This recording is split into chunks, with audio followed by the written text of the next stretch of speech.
ఈ కథలన్నీ చెప్పాల్సిన అవసరం లేదు. తనేం చెప్పిందో అది చెప్పు.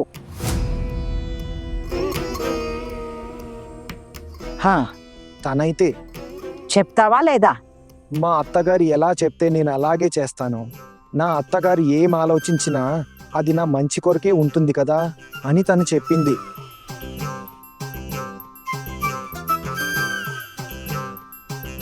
నువ్వు కథలేం చెప్పట్లేదు కదా? నాకేమైనా తను ముందే తెలుసా ఏంటి? నేను ఇలాంటి మాటలన్నీ ఎలా కల్పిస్తాను? అసలు పరిచయమే లేకపోతే తనని పెళ్లి చేసుకోవడానికి ఎందుకంత ఆరాటపడుతున్నావు?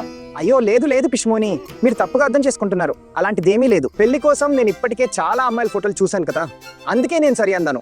ఎందుకంటే నేను ఇంకా అమ్మాయిల ఫోటోలు చూడదలుచుకోలేదు. ఒకవేళ ఆ అమ్మాయి నా కోసం సరైనది కాదని నీకు అనిపిస్తే పర్లేదు, ఈ పెళ్లి క్యాన్సిల్ చేసేద్దాం. అయినా నాకు ఈ విషయాల్లో పడాలని లేదు. నేను కూడా క్యాన్సిల్ చేద్దామని అనుకుంటున్నాను. కానీ నువ్వు తనకు అంతా వివరించాలని, తను ఒప్పుకుందని చెప్పాక కానీ వదిన, ఆ అమ్మాయి పెళ్ళయ్యాక ఏదైనా గొడవ చేస్తుందేమోనని నా చింత. మీరేం మాట్లాడుతున్నారు అత్తయ్య? అలా ఎలా గొడవ చేస్తుంది? నేనేవి మాట్లాడను. మీకు బాగా తెలుసు కదా, నా విషయంలో మా అమ్మ మాటే ఈ ఇంట్లో ఆఖరి మాట అని. ఒకవేళ తనకి ఇది ఇష్టమైతేనే నేను తనను పెళ్లి చేసుకుంటాను, లేదంటే క్యాన్సిల్.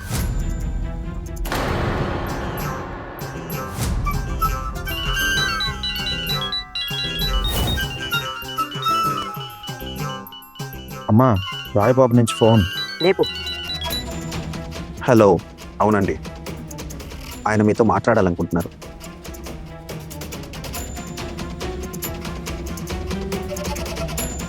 పెద్దనాన్నగారు మళ్ళీ వాళ్ళకి ఫోన్ చేయాల్సిన అవసరమే ఉంది పెద్దమ్మా. వదిలేయాల్సింది, కదే మంచిది. నోరు అదుపులో ఉండదు కదా నిధి. నీ స్థానంలో నా కూతురు ఉండుంటేనా నువ్వు చూద్దు నేను దానికేం చేసేదాన్నో. నేను కూడా మీ కూతురు లాంటి దాన్నే కదా పెద్దమ్మా. మీకు ఏది అనిపిస్తే అది చేయండి. మిమ్మల్ని ఎవరు ఆపారు? ఓ పని చేయండి, మీ చేతులారా నా గొంతు నులిమి నన్ను చంపేయండి. ఎందుకు అయిపోయారు? చంపేయండి. మీకే కాదు, నాకు కూడా ప్రశాంతత దొరుకుతుంది. చంపేయండి. వదరే నువ్వు. నోర్ముయ్. నువ్వు చేసి వచ్చిన పనికి సిగ్గు అనేదేమైనా ఉందా నీలో? అరే, ఎంతో కష్టపడితే ఒక అబ్బాయి దొరికాడు, మంచి కుటుంబం దొరికింది. నువ్వేమో ఇంత పెద్ద ఘనకార్యం చేసి వచ్చావు. కాబోయే అత్తగారు వచ్చి స్వయంగా పెళ్లి ఆపేస్తానని మాట్లాడుతున్నారు. దీన్నేం చేయాలి అసలు? పెళ్ళేమో వద్దన్నావు, కానీ అబ్బాయి పిలవగానే ఎగిరెగిరి పడుతూ తనని కలవడానికి వెళ్ళిపోయావు. పోనీ కలవడానికి వెళ్తే వెళ్ళావు, కానీ కనీసం ఆ అబ్బాయిని నీ గుప్పిట్లో పెట్టుకుని ఉండాల్సింది కదా. పెద్దమ్మ, నోరు మూయ్, గొంతు తగ్గించు. నేను ఆ అబ్బాయిని కలిసింది తనని గుప్పిట్లో పెట్టుకోవడానికి కాదు. ఆయనే నన్ను బలవంతంగా పిలిచారు. ఇప్పుడు ఈ విషయం తనే స్వయంగా వాళ్ళ ఇంట్లో చెప్పకపోతే ఆయనతో పెళ్లి జరగకపోవడమే మంచిది.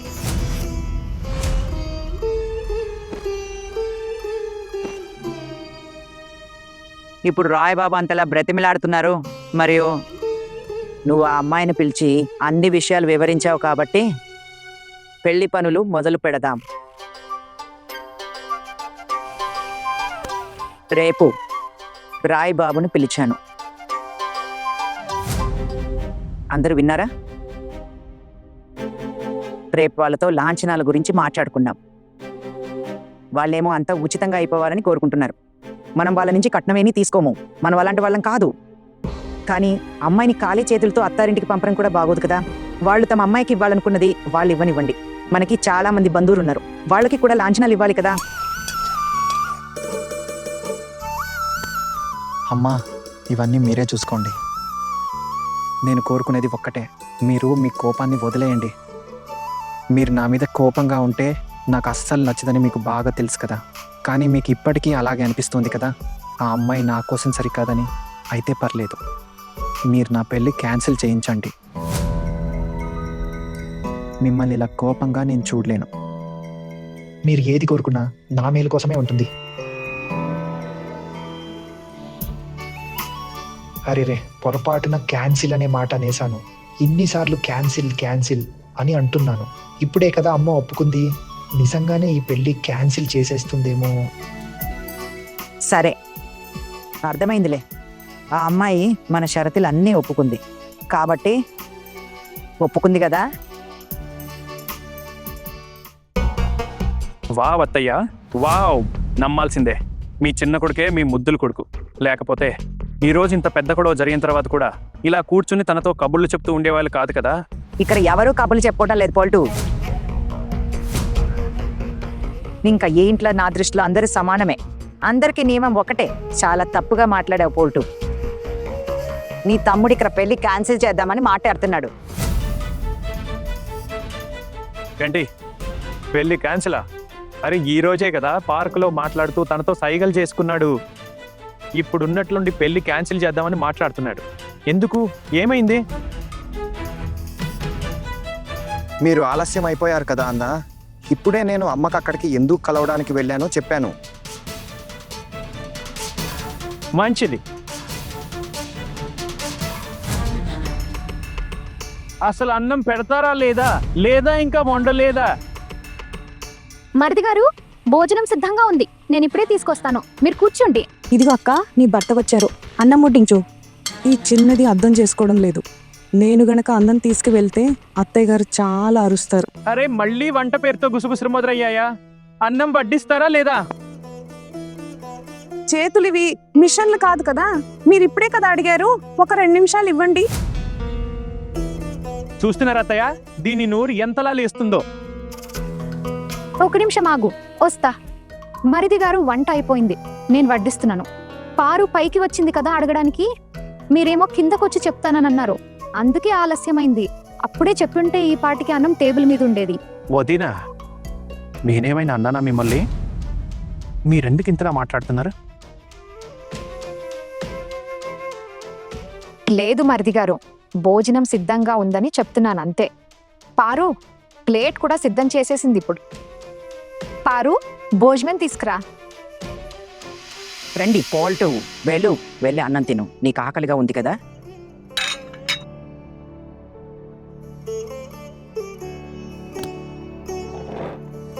అమ్మా సర్లే మరి, రండి మనమందరం భోజనం చేద్దాం.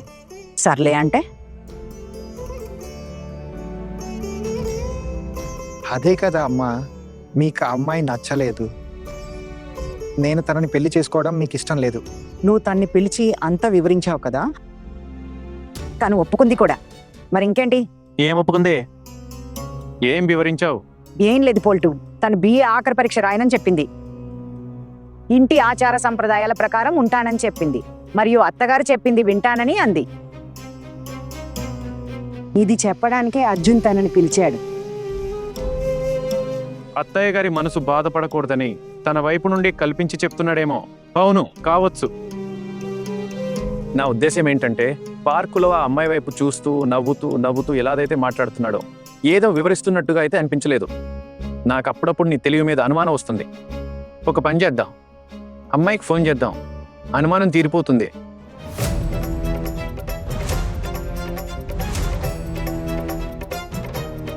విన్నావు కదా నువ్వు? వాళ్ళు ఏమన్నారు? మన అదృష్టం బాగుంది, పెళ్లి క్యాన్సిల్ చేయలేదు. నువ్వంతా పారు చేసే వాహన. ఎందుకు పిలిచారో తెలియదు. వెళ్ళి చూస్తాను. నాకైతే వాళ్ళు ఎక్కడ కట్నం అడుగుతారనిపిస్తుంది. ఎలాంటి కష్టంలో పడేసా వాహన నువ్వు. ఇంకెప్పుడు ఏ గొడవ జరగకూడదు. గుర్తుంటుంది కదా? గుర్తుంటుందా?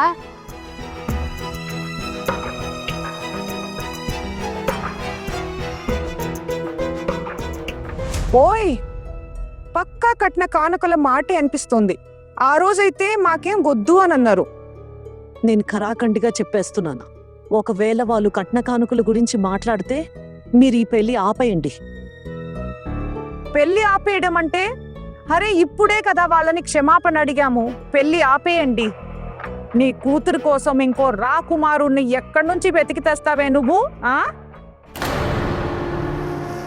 దీనికి పెళ్లి చేయాల్సిన అవసరం ఏమీ లేదు. పెళ్లి అవసరం లేదా అంటే నీ కూతురు జీవితాంతం మా గొంతులో ముళ్ళులా ఇరుక్కుని ఉంటుందన్నమాట. లేదు పెద్దమ్మ, ఒకవేళ పెళ్లి క్యాన్సిల్ అయితే కానివ్వండి. నేను అమ్మని తీసుకుని ఇంకెక్కడికైనా వెళ్ళిపోతాను. ఈ ఇల్లు వదిలి వా వా వా వా మీ అమ్మని ఎక్కడ ఉంచుతావు? మరి నువ్వెక్కడుంటావు? మీ తిండి ఎలా గడుస్తుంది? ఎందుకక్క ఈ ప్రపంచంలో ఎవరూ లేని వాళ్ళు బ్రతకట్లేదా? ఆ దేవుడు ఏదో ఒక దారి చూపిస్తాడు. నేను ఎక్కడైనా వంట చేసే పని చేసుకుంటాను. ఇక్కడ చేసినట్టే బయట కూడా చేసుకుంటాను. ఆహనా ట్యూషన్లు చెప్పుకుంటుంది. అంత చదువు చదివింది పనికి రాకుండా పోతుందా ఏంటి? చూడండి, ఒకవేళ కట్న కానుకల మాట వస్తే మేమేమీ ఇవ్వలేము, ఇది స్పష్టం. మరియు మీరు తల్లి కూతుళ్ళమైన మాకు చేసిన సహాయానికి అందుకు మేము జీవితాంతం రుణపడి ఉంటాం. చాలు, ఇక మా వల్ల మీరు డబ్బుల కోసం ఇంకా ఇబ్బంది పడకండి. నీ కూతుర్లా మాట్లాడడం ఆపే కరుణ. మీ ఇద్దరిని ఇంటి నుంచి బయటికి గెంటేస్తే జనాలు మమ్మల్ని తప్పు పడతారు. కరుణ, మరిది గారు దాచిన డబ్బులేమైనా ఉన్నాయా నీ దగ్గర? అదేంటంటే ఒకవేళ దాచి ఉంటే ఇప్పుడే బయటికి దాచొద్దు. పెళ్లి కొడుకు వాళ్ళు కట్నం గురించి మాట్లాడితే మాకైతే ఇచ్చే స్తోమత లేదు. మేం నీ కూతురు పెళ్లిలో పెళ్లి ఖర్చులకి మించి ఒక్క రూపాయి కూడా ఎక్కువ ఖర్చు పెట్టలేం. పెద్దమ్మ, ఒకవేళ కట్నం మాట వస్తే నేను ఈ పెళ్లి చేసుకోను. మీరు ఇబ్బంది పడాల్సిన అవసరం లేదు. మేం చెప్పాం కదా, మేము ఇక్కడ నుండి వెళ్ళిపోతాము. మా అమ్మని నేనే చూసుకుంటాను. ఇప్పటిదాకా నా చదువు పూర్తి కాలేదు కాబట్టి మాకు ఆసరా అవసరమైంది. ఇప్పుడు త్వరలోనే నా BA కూడా పూర్తయిపోతుంది. ఆ తర్వాత నాకెక్కడో అక్కడ ఉద్యోగం దొరుకుతుంది. ఎక్కడైనా సెక్రటరీ లేదా టైపిస్ట్ ఉద్యోగం చేసుకుంటాను. మరియు ఉద్యోగం దొరికే వరకు నేను పిల్లలకి ట్యూషన్లు చెప్పుకుంటాను. అక్క, మీరు కోపడకండి. ఒకసారి బావగారిని రానివ్వండి, చూద్దాం వాళ్ళు ఏమంటారు. అక్క, మీకు తెలుసు కదా, నగలు నా దగ్గర ఎక్కువగా ఏమీ లేవు. కొన్ని గాజులు, ఒక హారం, ఒక ఉంగరం మరియు 2 చెవిదిద్దులు తప్ప నా దగ్గర ఇంకేమీ లేవు. అందులోంచి కొన్ని అమ్మి మరికొన్ని పాలిష్ చేయించి మేనేజ్ చేసుకుంటాను. ఖాళీ చేతులతో నా కూతుర్ని సాగనంపలేను కదా, లేకపోతే అది చేసేసేవాళ్లే. కరుణ, డబ్బు విషయం వచ్చేసరికి మంచి మంచి వాళ్లే మొహం చాటేస్తారు. నువ్వు కూడా అలాగే చేస్తావు. నాకు ఈ విషయం తెలుసు. కానీ కరుణ, నా మాట ఒకటి నీ చెవులు తెరిచి జాగ్రత్తగా విను. నీ దగ్గర దాచిన డబ్బులు తర్వాత బయటపడ్డాయంటే అప్పుడు నీ పని చెప్తాను.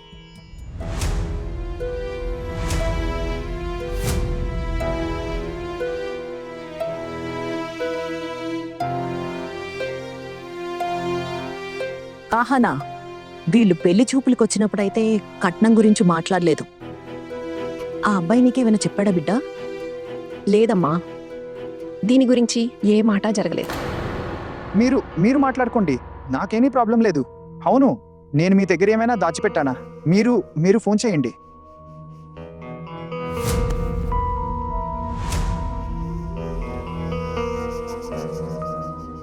అమ్మా, నేను నీకు ఒక విషయం చెప్పడమే మర్చిపోయాను. ఏంటి? ఆఫీస్లో నా ట్రాన్స్ఫర్ గురించి మాటలు జరుగుతున్నాయి. ట్రాన్స్ఫరా? ఎలా ట్రాన్స్ఫర్? ఎవరు ట్రాన్స్ఫర్?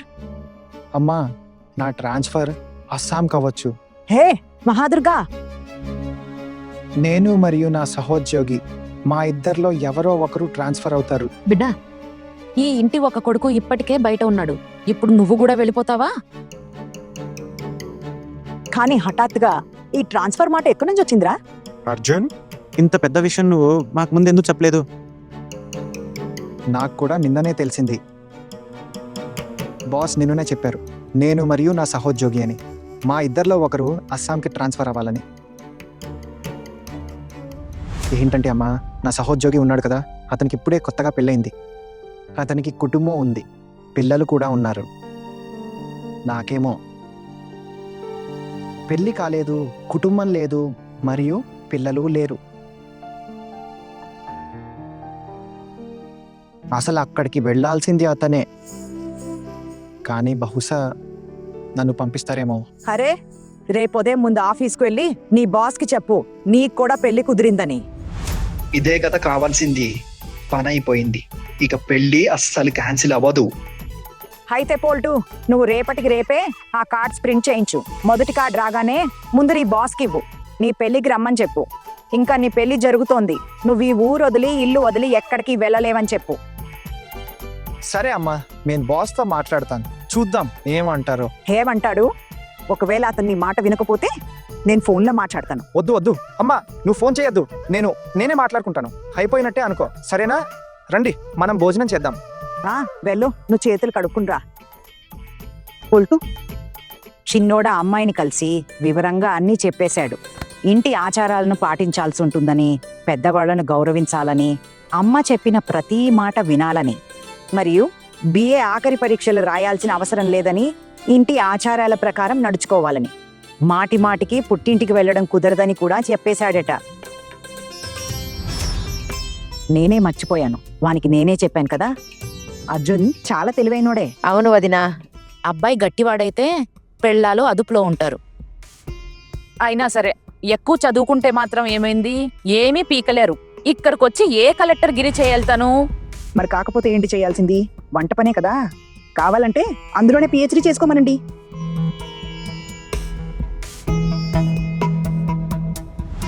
అరే, మరి దేని గురించి మీ ఇద్దరి మధ్య మాటలు జరిగాయి? తను నిన్నెందుకు పిలిచాడు? నీ ముఖం చూడ్డానికా? ఆహనా, నిజం చెప్పు. నువ్వు తనతో ఏమైనా ఉల్టా పుల్టా మాట్లాడలేదు కదా? అమ్మా, నువ్వు ముందైతే ఇలా ఉండేదానివి కాదు. అప్పుడప్పుడు అనిపిస్తుంది నేను నిన్ను అసలు గుర్తుపట్టలేకపోతున్నారని.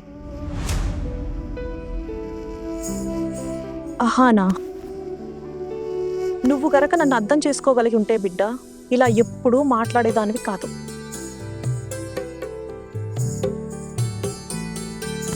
మరియు ఈ జుట్టు పరిస్థితి ఏంటి ఇలా చేసుకున్నావు?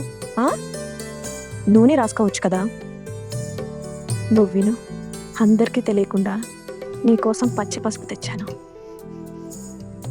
ఆ సురుగులో పెట్టాను. స్నానం చేసే ముందు ఒంటికి రాసుకో. అమ్మా, ఒకవేళ వాళ్ళు డబ్బులు అడిగితే పెళ్లి చేయాల్సిన అవసరం లేదు. అలాంటి కుటుంబం మంచిది కాదమ్మా. లేదా హనా, నువ్వెందుకు అలా ఆలోచిస్తున్నావు? చూడు, డబ్బు కోసం కాదు, బహుశా పెళ్లి సమయంలో 10 పనులు ఉంటాయి. ఇంకేదైనా పని కోసం మీ పెద్దనాన్నగారిని పిలిచి ఉండొచ్చు. అవును, కానీ ఒక మాట చెప్తున్నానమ్మా, ఒకవేళ నా పెళ్లి అదే అబ్బాయితో జరుగుతుంటే కనీసం ఒక్కసారైనా మీరు కలుస్తారు కదా. అప్పుడు నువ్వు అతన్ని తప్పకుండా అడుగు, తన వల్ల నేనెందుకు ఇంత అవమానం భరించాల్సి వచ్చిందని. మీరు నన్ను ఇంత తిట్టారు కదా, అతన్ని కూడా కొంచెం తిట్టండి. ప్రతిసారి అబ్బాయిల తప్పులకు అమ్మాయిలకే శిక్ష ఎందుకు పడుతుందమ్మా? నాకిది అస్సలు నచ్చదు. అబ్బాయి తప్పు చేశాడు సరే అహానా, కానీ నువ్వెందుకు అతన్ని కలవటానికి వెళ్ళా? నాకెందుకు చెప్పలేదు నువ్వు? నాకు చెప్పి ఉంటే. తప్పైపోయిందమ్మా. మీరు నా పెళ్లి చేయాలని ఎలాగైతే పట్టుబడ్డారో చూసి నేను వెళ్ళకపోతే ఆ అబ్బాయి కోపంలో పెళ్లి ఎక్కడ క్యాన్సిల్ చేస్తాడో అనిపించింది. ఒకవేళ వెళ్ళకపోయినా కూడా మీరందరూ నన్నే తప్పుగట్టేవాళ్ళు, నేను అబ్బాయి వాళ్ళ అమ్మ మీద టీ ఒలికించానని. అందుకే వాళ్ళు సంబంధం పెంచేసుకున్నారని. అబ్బాయి కోసమే వెళ్ళానమ్మా. ఎక్కడ వాళ్ళు పెళ్లి ఆపేస్తారు అని వెళ్ళాను.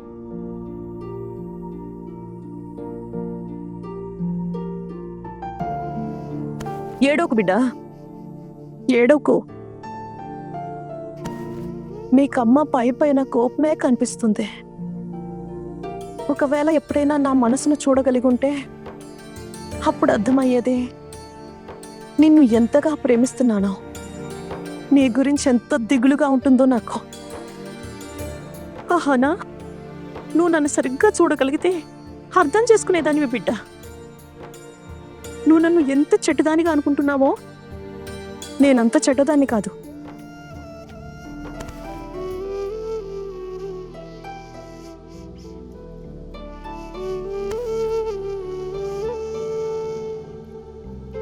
అమ్మా, అమ్మా, ఇంకా సమయం ఉంది, పద ఇక్కడ నుండి వెళ్ళిపోదాం. అమ్మా, నా పెళ్ళి అయిపోతుంది కదా, అప్పుడు వీళ్ళని నిన్ను ఇబ్బంది పెడతారమ్మా. నీతో చాకరీ చేయించి చేయించి నిన్ను చంపేస్తారమ్మా. పిచ్చిదానా, పని చేయడానికి లేదా కష్టపడడానికి నాకు భయం లేదు. నా గురించి అంతగా ఆలోచించాల్సిన అవసరం లేదా హనా. నువ్వు నీ జాగ్రత్తలో ఉండు చాలు. రేపు మీ అత్తమామలు నీతో ఏదైనా తప్పుగా మాట్లాడితే అప్పుడు నీకు ఇంకా బాధగా అనిపిస్తుంది కదా. నీకు అమ్మని కదా, నాకు చేతనైనంత చేస్తాను నీకోసం. వచ్చే కొన్ని రోజులు ఇంట్లో వాళ్ళకి తెలియకుండా దాచిపెట్టి నీకోసం ఏదో ఒకటి వండుకుని తెస్తాను. దయచేసి తినురా. వద్దమ్మా, ఆ తిండి నా గొంతు దిగదు. మళ్ళీ ఎవరైనా మనల్ని చూసారంటే ఇక మన పని అంతే. వీళ్ళు ఎంత పెడుతున్నారో అంతే చాలు. ఆహనా, నీ అప్పగింతలకి ముందే నేను కూడా నీకోసం ఏదైనా చేయాలనిపిస్తోంది. అత్తారింట్లో వాళ్ళు నిన్ను ఎలా చూసుకుంటారేమో. ప్రతిరోజు అందరి కోసం ఏదో ఒకటి వండుతుంటాను. అందులోంచి నీకు ఏమి ఇవ్వలేకపోతున్నాను. అమ్మని కదా, బహుశా అందుకే ఇదంతా భరిస్తున్నానేమో. కానీ ఆహనా, అందుకే నువ్వు వీలైనంత త్వరగా పెళ్లి చేసుకుని ఈ ఇంట్లో నుంచి వెళ్ళిపో బిడ్డ, వెళ్ళిపో. అప్పుడే నువ్వు సంతోషంగా ఉండగలవు. బిడ్డ, నీ సంతోషమే నా సంతోషం, అంతే కదా.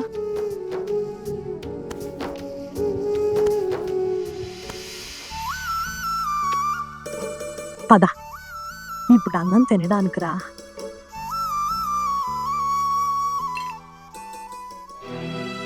నా నుదుట ఏం రాసి ఉందో ఏమో. ఆ అబ్బాయితోనైతే పరీక్షల గురించి మాట్లాడాను, కానీ ఏం జరుగుతుందో తెలియదు.